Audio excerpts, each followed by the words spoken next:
Good afternoon. Welcome to Spy Chat. I'm Amanda Olkey, Director of Adult Education at the International Spy Museum here in Washington, D.C. Thank you so much for joining us. Today, our Executive Director, Chris Costa, is speaking with the Honorable Mr. Matthew Olsen, Assistant Attorney General for National Security at the Department of Justice.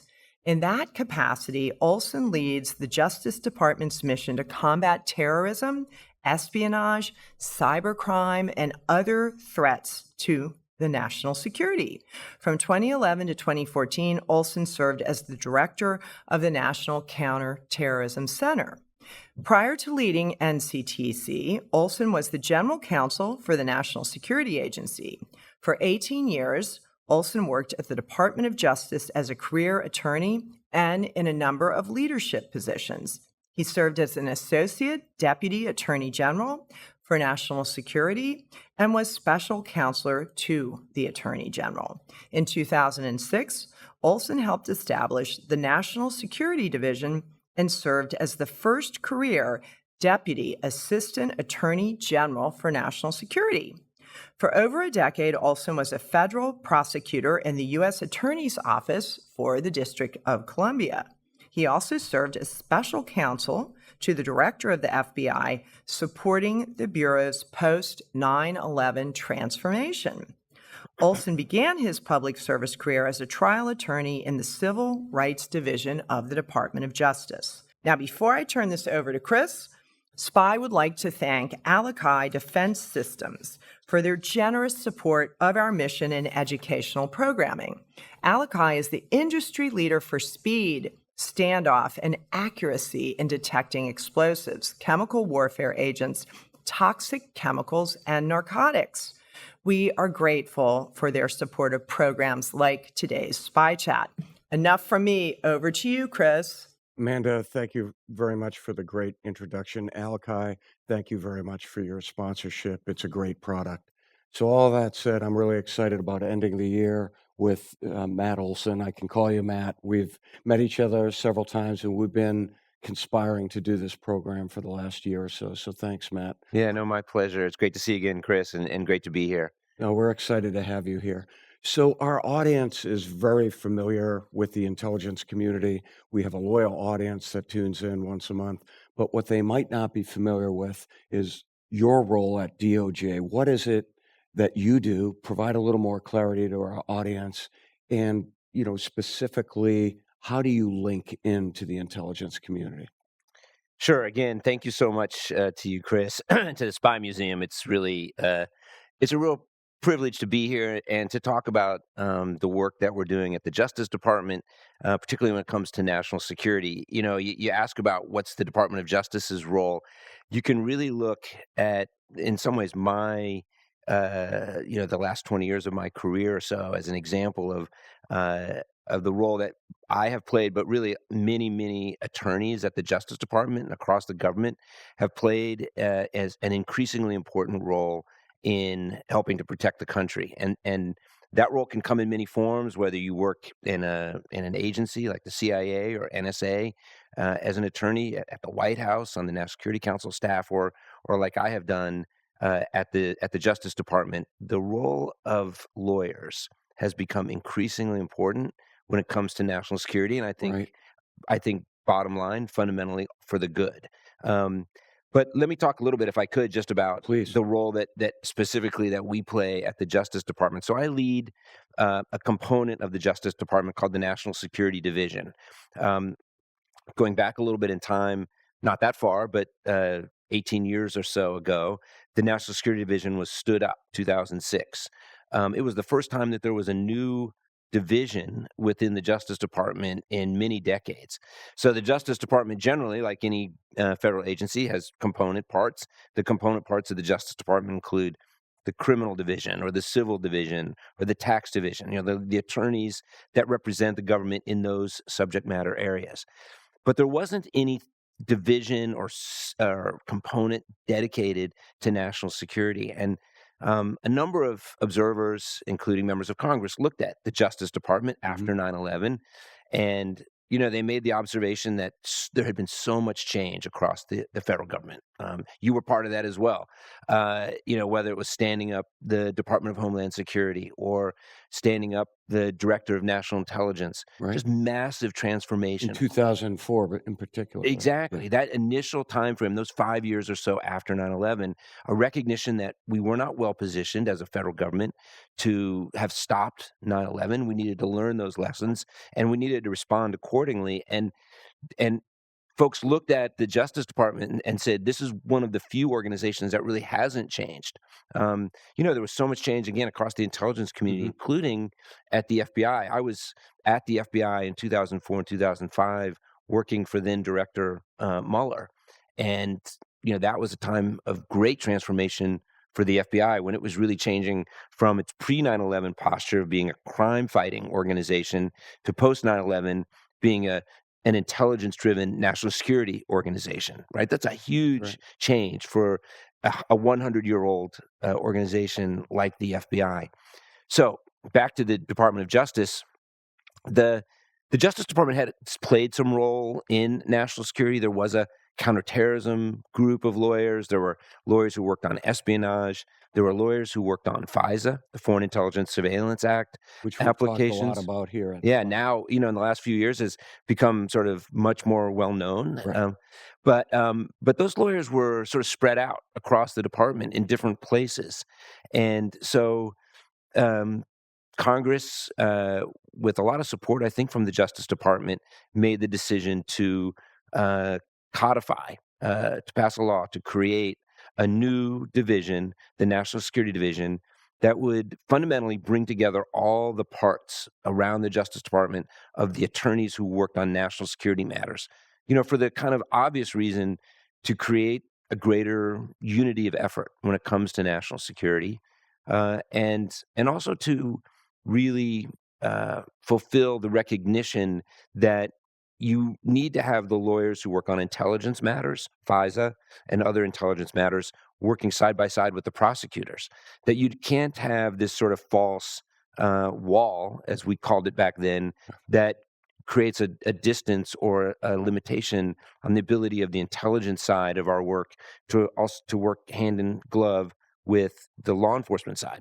Because the reality is, any case that we do, whether it was back then or today, we are doing when we bring a case involving a suspected terrorist, we're often using intelligence information that's been collected by CIA or NSA, and we're figuring out how we can use it in a public courtroom to prosecute that person. I can talk more about that work, but the basic idea, again, was to unify the effort of all of the lawyers in the Justice Department who are working on national security.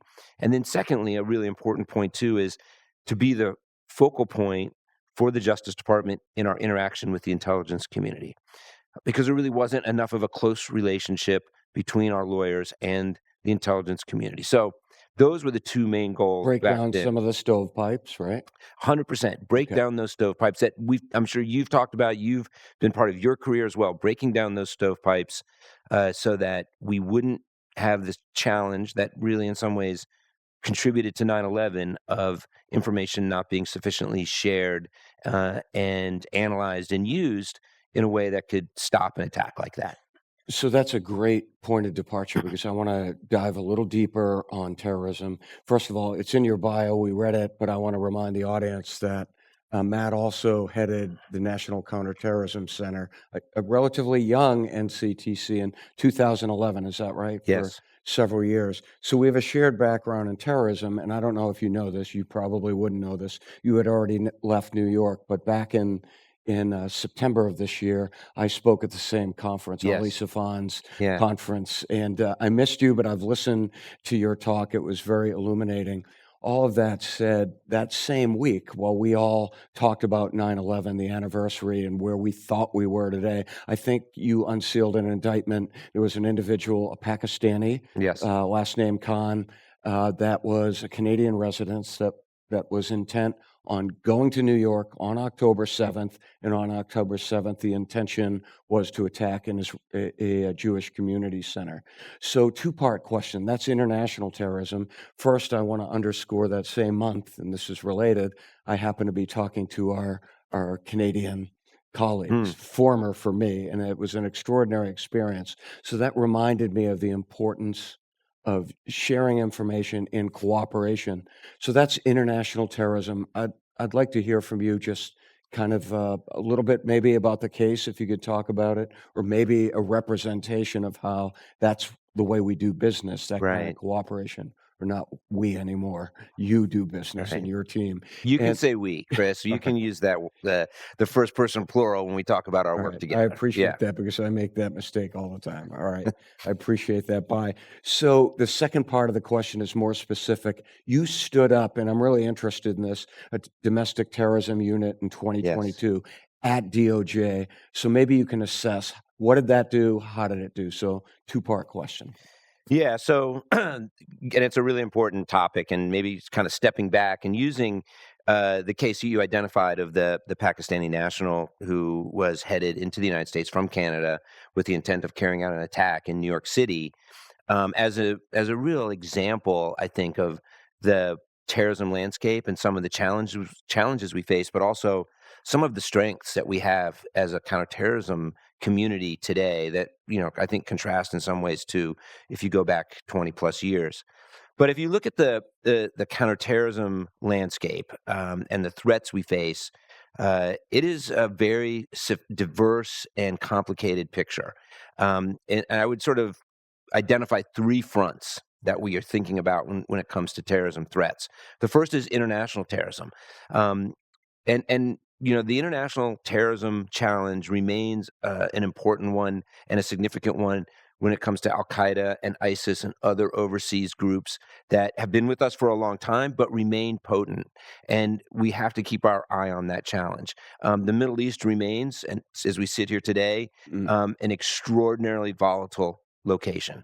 And the challenge that we have at any given moment is understanding what groups are ascendant, what groups may have plans or intentions and capabilities to carry out external attacks.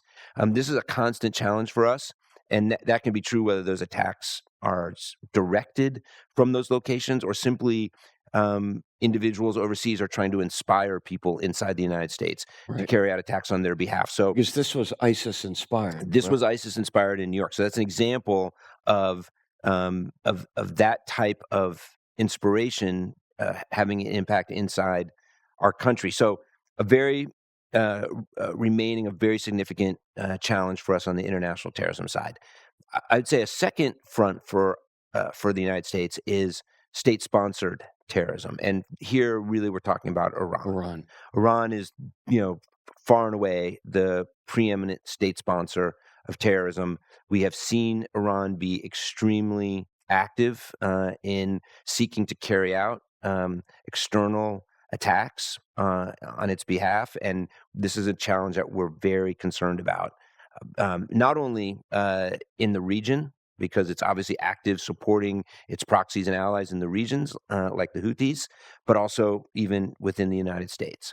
So, international state-sponsored terrorism, particularly Iran. That's number Right. two, and then number three. And your question is really domestic terrorism.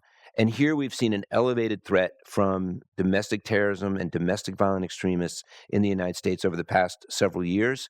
Primarily, we're talking about racially motivated groups, white supremacists, Right. and anti-government violent extremists.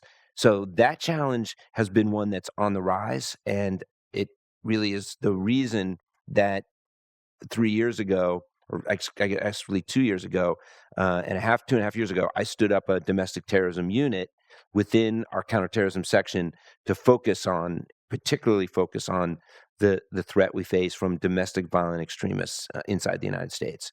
Um, so maybe just a little bit more on that question, like why did we do it and what does Right. that look like now? Because again, I drew a very complicated picture of multiple fronts on which we face terrorism threats. But the domestic terrorism threat has particular features that are different from the other areas, in part because the laws that we have to go after domestic violent extremists are different from those that we have to go after individuals acting on behalf of foreign terrorist organizations. Right. And it's a more limited set of laws because belonging to a domestic group is not in and of its, or providing support to a domestic group is not illegal or criminal in the same way that providing material support to Al-Qaeda or ISIS violates the criminal laws. So we look at individuals inside the United States who maybe espouse hateful rhetoric. They may even have abhorrent views about race. They may have views about the government that are extremely, anti-government. But much of that activity, as long as it stays in this context of speech, is protected by the Constitution. In not mobilizing for political violence, and not carrying out threats of violence or actually committing violence. And it's really important because part of our job at the Justice Department, as important as our job is to go after terrorists, it's also just as important that we uphold the Constitution and protect the constitutional rights of Americans. And that's a solemn vow that we take when we take the oath of office, entering any job within the Justice Department, whether you're a line prosecutor or you're the Assistant Attorney General. We take that oath to uphold and defend the Constitution. So we take very seriously, if you are just speaking you are protected by the First Amendment. If you are associating with individuals, that's also protected by the First Amendment. But what can be criminal is threats of violence or carrying out acts of violence. And we've seen an increase in that type of criminal activity by individuals who espouse domestic violent extremist ideologies, like white supremacist views or anti-government views that then move into that realm of actually carrying out acts of violence.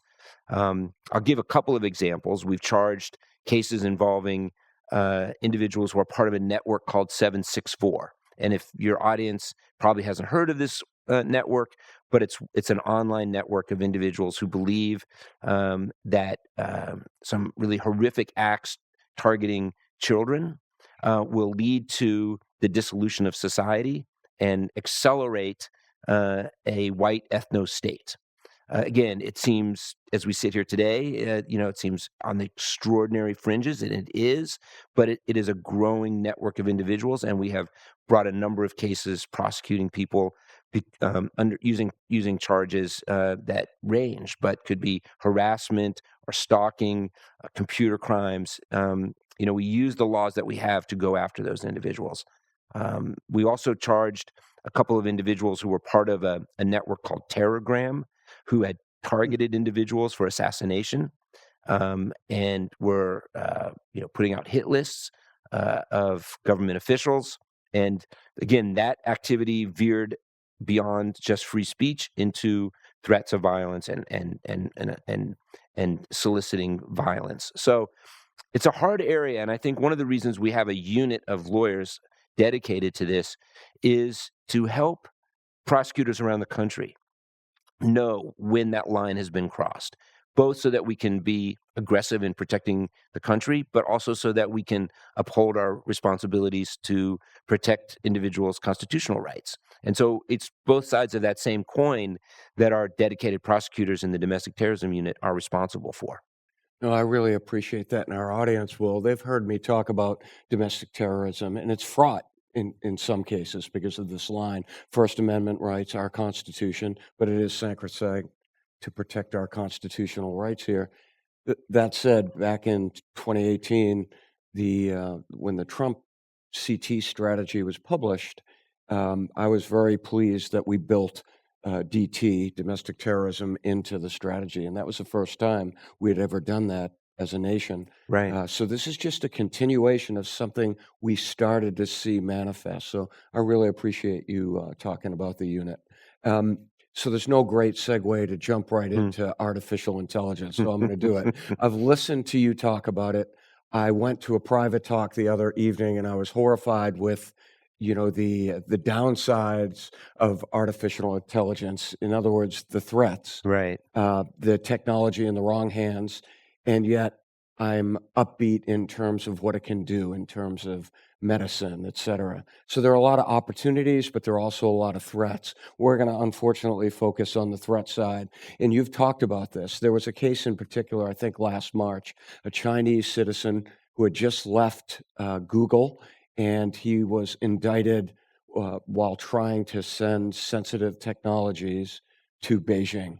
And that really concerns me because I worry about technology in the wrong hands. Right. And I know you share that concerns. So maybe you can talk about how we DOJ prevents technologies transferring to, competitors. Yeah. State No, we competitors. we definitely share that concern, Chris. And I think artificial intelligence is one of those technologies, as you identified. It's both extraordinary promise, but also in the wrong hands, significant threat that it could pose as a technology, like any technology, right? The Right. technology itself is neutral, but in the wrong hands, it could pose a significant threat to the United States. And so that's why um, 2 years ago almost, we stood up in the Justice Department an initiative in partnership with the Commerce Department to really go after the individuals in the country, in the United States, who seek to violate the laws that protect the United States by preventing the transfer of sensitive technologies to our adversaries. So we call this the Disruptive Technology Strike Force.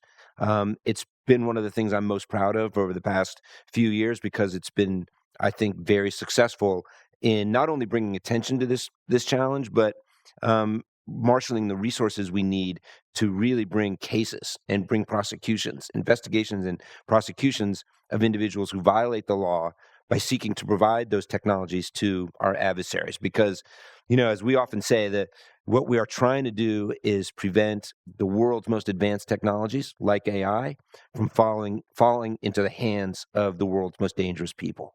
The examples that we look at, for example, are Russia gaining access to microprocessors and computer chips that Russia needs, that Putin needs to fund and resource the war effort in Ukraine. So the missiles and drones that are killing innocent civilians in Ukraine, many of those weapons are powered by U.S.-made parts, something that's absolutely unacceptable.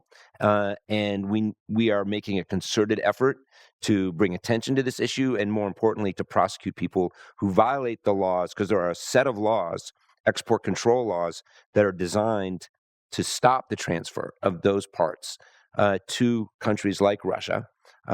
Certainly, artificial intelligence is at the very top of the list of the sensitive technologies we're concerned about, particularly going to countries like China that can use AI for its military and its intelligence purposes, to increase its ability to carry out espionage against the United States.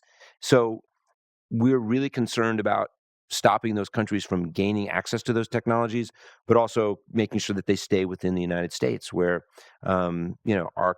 we've developed those technologies. They shouldn't be stolen by our adversaries to put to their uses. So the good thing about this effort, this initiative, is it's a really enforcement focused one. So we've set up prosecutors with FBI agents and commerce agents in 15 cities, I think, around the country, where a lot of these products are made. So near the companies that create these products, and really giving them the task of make sure that the companies that are responsible understand what their responsibilities are, and they will be they will not be prosecuted because they won't violate the law, but also to incentivize them to help us understand if they're selling, or they understand that there's an entity that is seeking to gain access to some of these technologies.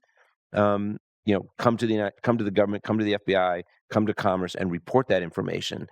Because if they are, we're going to go after them and prosecute. Does that include dual use technologies? Yes, absolutely. Much of these technologies are dual use, so they may have benign uses, but they certainly can be used in military applications. So, part of the effort by the Justice Department is to send the message that if you violate these laws, we're going to be really aggressive and prosecute you. On the other hand, if you find something that there may be wrongdoing within your company, or you may know of a company that is involved in wrongdoing, disclosing that to the government voluntarily, doing so early, you won't be prosecuted, or you'll receive lenient treatment. So we've tried to build incentives into our policies to help motivate companies to build strong compliance programs, for example. And you see that across corporate America. They're taking this issue very seriously, and they are, in fact, building these risk-based compliance programs that help them, again, avoid the enforcement actions of the United States, of the FBI and the Justice Department, but in a way that ultimately serves the national security interests of the country. Yeah, it seems to me that's a very well-grounded strategy. So, another transition, we're going to talk about assassinations. And for our audience that tuned in virtually last month, I think, we had a program right here in our theater, and it was on assassinations. We had the world-renowned Nigel West here, and he came and he talked about the cases of Litvinenko. He talked about Skripal. Yep. And he also talked about, I said Litvinenko, of course, Georgy Markov. Above your left shoulder, you don't see it, Matt, but we have the replica of the umbrella here at the museum that famously was used to discharge a ricin pellet into a dissident's leg in the 1970s, the late 1970s. All of that said, I've been thinking a lot the last few years, watching Russian assassination activities overseas, and some of their thresholds seem to have been lowered, and I worry about that. Do you worry? Well, first of all, you alluded to the Iranians. We already know that they have their fingerprints on assassination plots here in the United States. Do you worry about Russia upping their game and assassination plots here in the United States, maybe at defectors or dissidents? Does that concern you? Yeah, I mean, I think whether it's Iran or Russia, other countries, the challenge of these countries engaging in violence beyond their borders, this has been a priority focus for us in the Justice Department over the past few years. The term we often use is transnational repression. And in other words, outside of the boundaries of those countries, outside of their borders, seeking to go after critics of those regimes or dissidents. China is another. And again, I think it's important to identify that the type of activity is on a spectrum. On one end, and you see harassment, intimidation, seeking to convince a dissident in the United States that they need to go back to China or something's going to happen to their family, that kind of activity. And we have seen China engage in that on a broad scale, and we brought a number of cases. On the other end of the spectrum is really Iran, and what you've seen in terms of, you mentioned it, Chris, assassination activities, murder for hire plots inside the United States. Really, really extraordinary. So your question about Russia, I mean, Russia has been very aggressive, particularly in the aftermath of its invasion of Ukraine. And if you look at their intelligence services, particularly the GRU, the Military Intelligence Service, it has effectively been on a war footing for the past 2 years. And we've seen extremely aggressive activity. You mentioned some of it in Europe, and includes, potentially, or at least allegedly, murder for hire or murder plotting. It includes sabotage operations, train arsons. derailments. Yeah, so they've been very aggressive, and again, it's, I think, an extension of Putin's invasion of Ukraine, going after individuals who are opposed to the regime in those locations. So I think inside the United States, you have to be concerned about the potential for that activity here inside our country.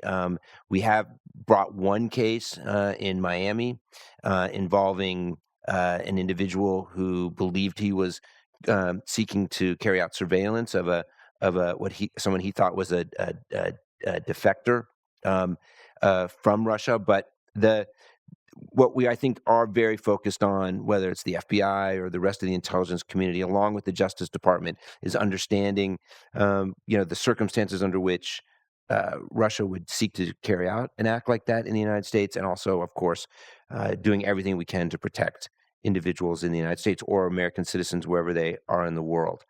You mentioned Iran as well. So Iran has been, we have alleged a number of plots involving that go back to Iran or to the Iran intelligence services over the past several years, primarily involving plots that are in retaliation for the killing of Qasem Soleimani, Soleimani, right? which you're very familiar Yep. with. And they've made no secret about their desire to retaliate against individuals that they believe were responsible for that decision. So there have been a number of plots involving former and current government officials that Iran has sought to retaliate against. And so this is obviously extremely concerning and an area of great focus for us. And it's why we brought a number of cases involving Iranian plotting. And one of the things that we're able to do, Chris, when we bring a case is to, in our charging documents, our indictments or sometimes complaints, but basically the charging document that bears the signature, of a U.S. government official saying this is what we can prove, and we are prepared to go to court and in an open court prove these allegations with evidence that is, that qualifies for being admitted in an open courtroom. That is an extraordinary thing for any government to do, and when we do that, and when we lay out in a high degree of detail exactly what we believe we can prove in these cases and why we can tie it back to an individual in Iran or to Iranian intelligence services. Believe me, that gets the attention of those individuals in a way that almost no other way for the U.S. government to speak. Whether it's harder for the rest of the government, whether it's from a podium or otherwise, to speak with the same degree, I think, of force and authority that we speak with when we bring a case and we say we're prepared to prove these allegations beyond a reasonable doubt. Yeah, and it's remarkable because folks have talked about a new Cold War. In fact, this seems almost more lethal. It seems more aggressive. So these are interesting times, and we need all the tools. The United States has to use all the instruments that we have available to us. Or the United States and if I may, just on that, I talked about Iran as a state sponsor of terrorism, and if you look at sort of terrorism as a general problem, when you just said like the tools that we have. On the challenge side, it just is the case that it's very difficult to stop a lone actor. The threat we face inside the United States, the most significant threat is from lone individuals. That's right. Who are using encrypted communications, so they may not be on the radar of the FBI.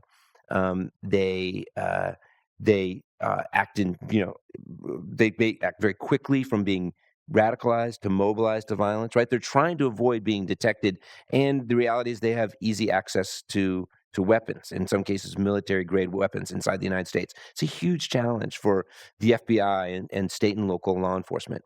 On the positive side, and whether we're talking about Iranian plotting or the individual coming here from Canada, we've learned a lot since 9/11, right? We've learned a lot about the importance of sharing information, about working with our allies, and whether it's Iran or a lone mobilized actor inside the United States or coming here from Canada, we've learned to work closely with our allies across Europe and inside Canada and others. So there's real lessons we've learned over the past 20 years that give us some real strengths. And what I've seen from my position in the Justice Department is how closely the FBI works with the rest of the intelligence community, their partners at NSA and CIA. It's really extraordinary. I know many of your viewers have a real sense of that because they're part of that community or we're part of that community. But it's been very gratifying for me to look back over the past 20 years to see, as I do just about every day when we get the President's Daily Brief, the level of cooperation and collaboration within the intelligence community. Yeah, it's remarkable how mature it is, and particularly the Five Eyes, but not just our Five Eye partners. There's so many partners. Yeah. Some of them might be even watching right now. That said, I misspoke and said Sapoff earlier. It was on my mind. You might remember Sapoff was the lone actor back in 2017 that killed some people in New York, in Manhattan on Halloween. Yeah. So again, hard to predict. That's a great example. He drove a truck, right? That's right. Turned a truck into a weapon. Yeah. And look, I mean, you really hats off to the New York Police Department, That's right. And state and local law enforcement around the country, first responders, who've really done such remarkable work over the past The Joint Terrorism many years. Task Force. The Joint Terrorism Task Forces within the FBI. that construct has proven to be a durable and highly successful one. But the challenge remains because of a lone actor who's determined to carry out a mass killing, whether they use a truck or a gun that they can get pretty easily. It's really hard for us to stop every one of those, and so it's a daily challenge. So I saved the hard question for last. We've spent a lot of time. So speaking of time, this has been riveting. I think we've spent a lot of time talking through a range of issues that gives our audience a flavor for how DOJ approaches these problems. But China, right on this stage, right where you're sitting, Director Ray's been here, and we've talked about PRC. You talked about going after the dissidents. I forget the term of art you used, but other countries going after U.S. citizens here that might be of Chinese background and going after them here in the United States. That's a huge problem. But PRC also seems to be very aggressive at stealing technology. You've had the director of FBI with the 5R partners on the West Coast talking about the significant espionage threats from China. Can you talk a little bit and then we'll transition into questions from our audience, but how DOJ is approaching the espionage threat from China? Yeah, so you're absolutely right to characterize it the way you do, Chris, in terms of the challenge we face with China. The PRC, more than any other nation, poses the broadest and most complex challenge to the United States. I know that Director Ray was here some time ago, but talking about it, I totally agree with his assessment. He's a remarkable leader of the FBI, and somebody I spent a lot of time with, as well as other FBI executives. They do an extraordinary job leading that institution. And look, what he said about China and identifying it as such a significant challenge is absolutely right, because if you look at the range of threats that China poses, and you mentioned some of them, but if you just consider stealing technology, whether that's stealing it from companies, our second to none technology sector in the United States, or the government, traditional espionage. We've charged cases involving members of the military who have provided secrets to and sometimes classified information to China. What we call transnational repression, China going after dissidents inside the United States, stalking and harassing and intimidating and censoring individuals here because they've criticized the regime in China. The cyber threat is probably in some ways the most significant threat, because cyber as a technology, we talked about AI, but the ability, the closeness, the connectedness of the world now provides a vector for a sophisticated country like China to carry out a whole range of threats. Again, whether it's stealing information or espionage, China's cyber espionage activities are really a significant concern. We're dealing with one right now that many of your audience's members may have read about,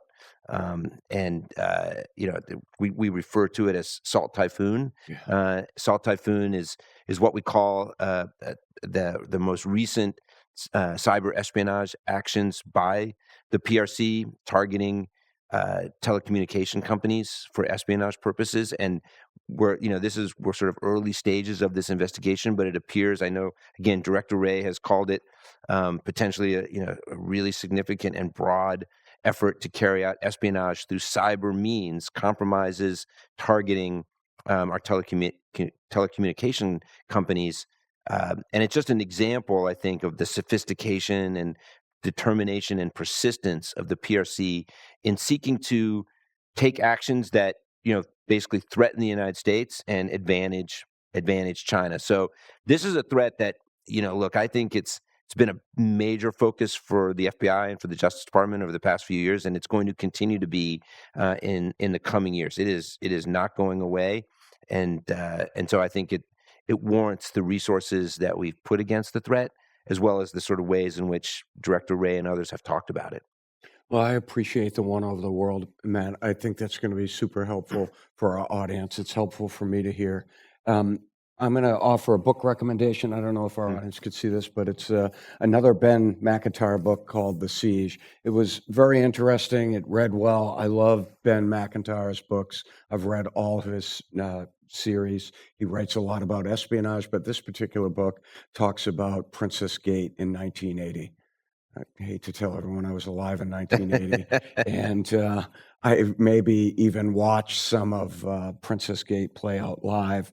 I was actually getting ready to graduate high school. It was a 6-day hostage crisis that played out live, and it was the first time the world got to know the Special Air Service, the British Special Operations Force that did an incredible job of conducting a rescue. It's just an interesting narrative. It's not directly related to espionage per se, but it did talk about how the police services and MI5 and others were involved with understanding the threats to the hostages in the embassy. And that certainly is relatable as we see multiple hostage crises play out across the world. So I think we're ready to go to questions. Can I just say, because I'm Yeah, with you on please. Ben McIntyre. I've read many of his books. No, I don't know if there's anyone writing about our world with the same degree of sort of factual accuracy, but also his books read like novels. And Yeah, I I agree. just finished The Traitor and the Spy Okay. about the KGB Yeah. agent who defected. If I'm remembering that right. Yes, Yeah. I think Gordievsky, if I've got it Yeah, right. I think that's right. Yeah. And a remarkable story, and one I didn't really know much about. I'd heard a little bit about him, but every one of his books is has been just an extraordinary read. So I'm with you on McIntyre. Amanda You should knows. get him here into this. We have. I was Oh, you just have? going to say, Okay. Amanda knows everyone, and we've had Ben McIntyre Yeah. programs. So what kind of questions do we have, Amanda? Oh my gosh, we have such wide-ranging questions to reflect this wide-ranging conversation. So I'm going to jump right into them. This one came in 4 minutes in. Would your office consider the drone sightings over New Jersey to be a national security threat? Yeah, so I'm familiar with the reporting in the news on the drone sightings. Look, the issue we talk about technology, right? Drone technology, unmanned aerial systems is obviously something that the United States has used effectively in different contexts, but it's also the kind of technology that we're concerned about. And so, how do we counter that technology is both a technology question, but it's also a legal and policy question. Like so many of the issues we deal with, there are multiple dimensions to how we think about the challenge. And sometimes the technology question is the easiest one, to be honest. Sometimes the policy and legal structures, like under what circumstances can the U.S. government, for example, take out a drone that they believe, that they may believe is a threat, but maybe not clear. Is that a threatening activity, or is it a hobbyist, right? And what are the rules around that? Those are really hard questions. I do think to the audience members' question, there is real concern around the ability of drones to be used as a way to conduct surveillance over a military facility, for example, inside the United States. And so we really need to figure out how we can help defend the United States from that kind of spying. And I suppose also at the extreme end, potential sabotage operations, for example. So yes, I think without speaking directly to that particular incident, I think the general challenge of drone technology is a national security one. All right, changing gears. One person's terrorist is another's freedom fighter, nationally and internationally. How is the determination made that someone or some group is carrying out terrorist acts when we may not all be able to agree? I don't think it's that hard. I'm familiar with that framing. Look, what we are concerned about is violence. People who commit acts of violence for an ideology, that's terrorism. I don't have a hard time making that, judgment or drawing that distinction. If somebody has a view that opposes a regime, for example, we protect individuals inside the United States who speak out against China, right, and authoritarian regimes. But we are also very dedicated to bringing to justice and holding accountable individuals who seek to carry out acts of violence on behalf of an ideology or to intimidate a civilian population. So the definition of terrorism that we use, it's written down in the U.S. Code, and it really focuses on violence. And so I think when somebody carries out acts of violence, then we call it terrorism, and that's a distinction I think that's pretty clear. Yeah, Matt, can I jump in there because I'd be remiss. My students at Georgetown are tuning into the program, and we spend a whole 3 or 4 hours the first class talking about definitions of terrorism, legal and others. And that argument about freedom fighters is a poor argument because using that justification, and I think the audience member is just prompting and provoking a good discussion, but the bottom line is you can use that as justification to commit acts of violence if the end state is that you want to be free and you perceive you're a rebel group or you're a guerrilla group. And the problem with that definition, it also romanticizes political violence. The bottom line is there are good, solid definitions, although there are several definitions. Correct. DOJ, DOD, Department of Defense. There are many different definitions to include international, but at the end of the day, you look at the act and you look at who are the victims. If they're innocents, there's no justification for committing acts of political violence. So, but this is completely unsettled, except for from a legal standpoint, and that gets debated and fought about through the adversarial process in a court system. But at the end of the day, the idea of terrorism and definitions is completely unsettled, except for, again, in courts. Is that fair? I think that's fair. I do think you're exactly right to focus on political violence targeting innocent people as being, generally meeting the many definitions of terrorism that exist. Well, on continuing with violence, we thought we'd probably get a question about the recent murder of the United Healthcare CEO, but I was intrigued with the question that came in, which is wondering if this will embolden foreign actors to increase and replicate similar attacks. So obviously a horrific act of violence in New York. Whether it will, incentivize or increase the actions of other countries, to me, we're already dealing with a very complicated landscape when it comes to terrorism inside the United States, and I'm not sure I would, judge that particular act will increase. It seems to, by all accounts that I've read in the news, it appears to be the actions of one individual who had a particular view about healthcare and the health insurance industry. So I guess I don't really see it relating directly back to the overall national security landscape, other than maybe just highlighting something I said earlier, which is, the challenge that law enforcement faces. Even with somebody in that case, that's somebody who was a prominent individual who probably had some degree of protection and security. Even that person was vulnerable to a really dedicated and committed actor, and so it really, I think, highlights the risk that we face from these individuals who may be motivated to violence, whether it's for individual grievances or broader sort of terrorism-based ideological grievances.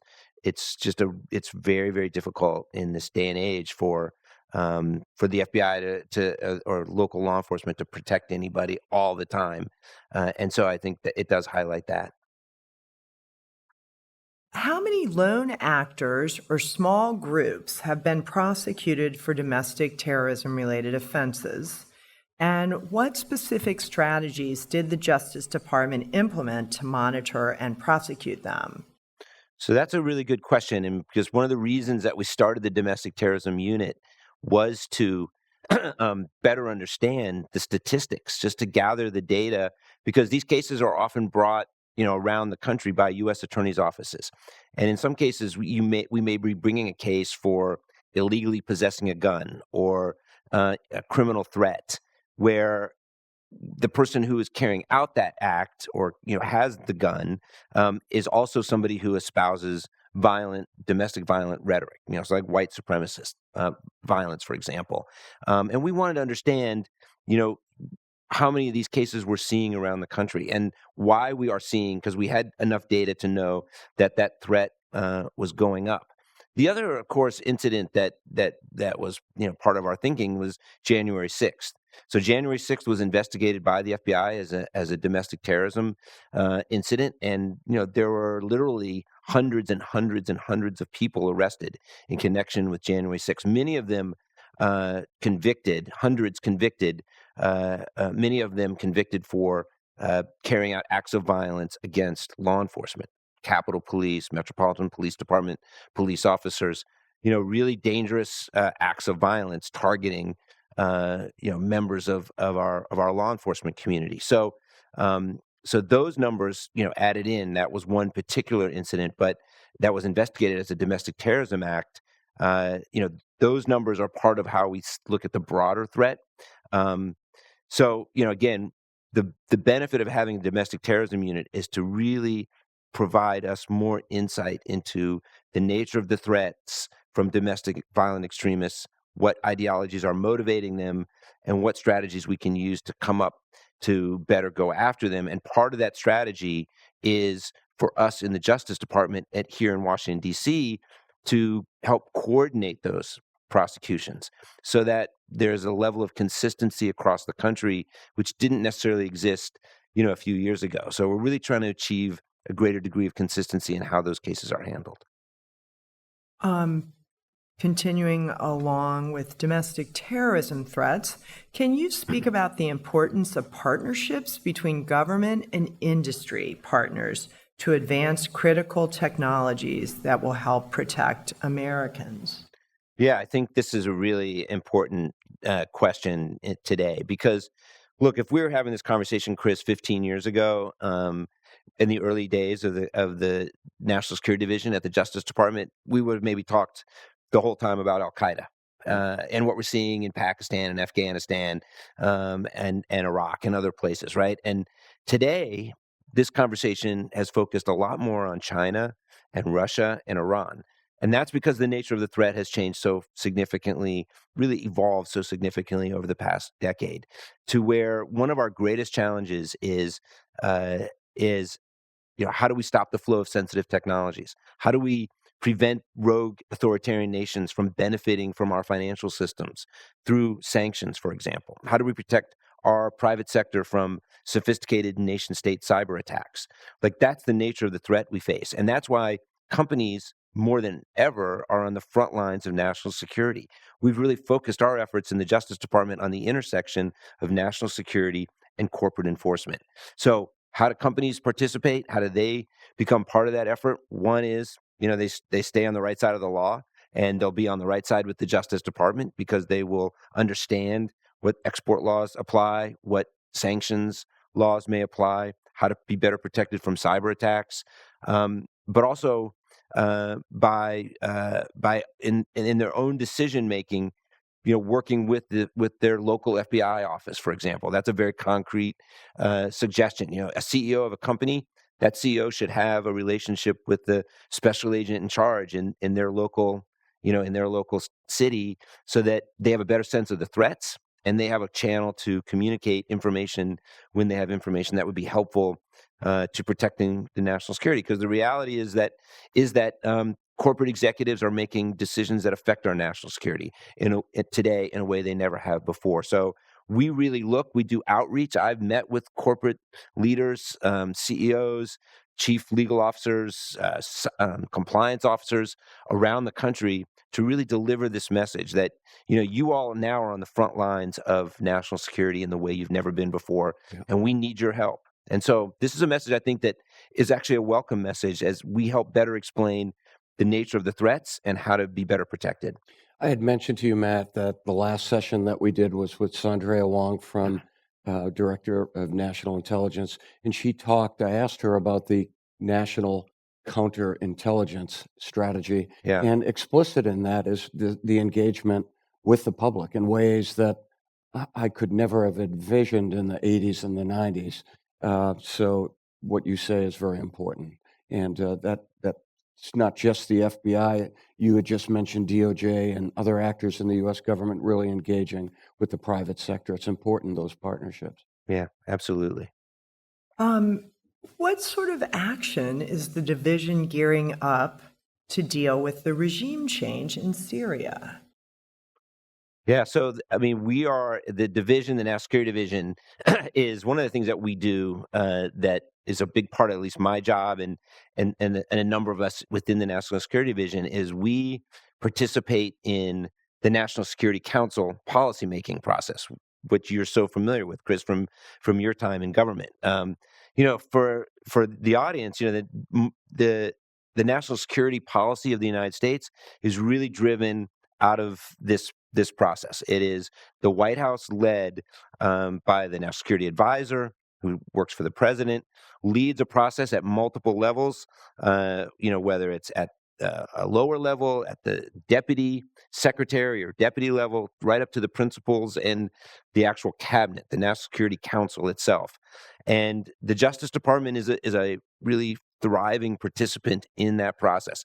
We're the lawyers often. We're bringing information about what we can do, what the laws allow, how our efforts can support and participate in driving that policy process and bringing solutions to national security threats. So, I would say right now the very dynamic situation in Syria is one that is being really the approach of the U.S. government is really being driven by the National Security Council, which is having regular meetings to talk about what's the latest intelligence, what's U.S. interests, how do we advance U.S. interests, how do we work with our allies and friends in the region.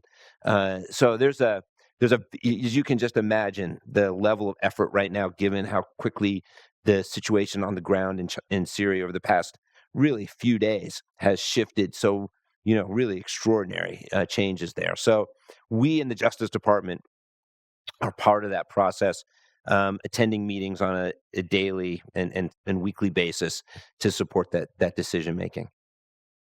Chris, I squeezed everything I could out of the Q&A section, but I think I have to. Do you have any final words before I wrap this up?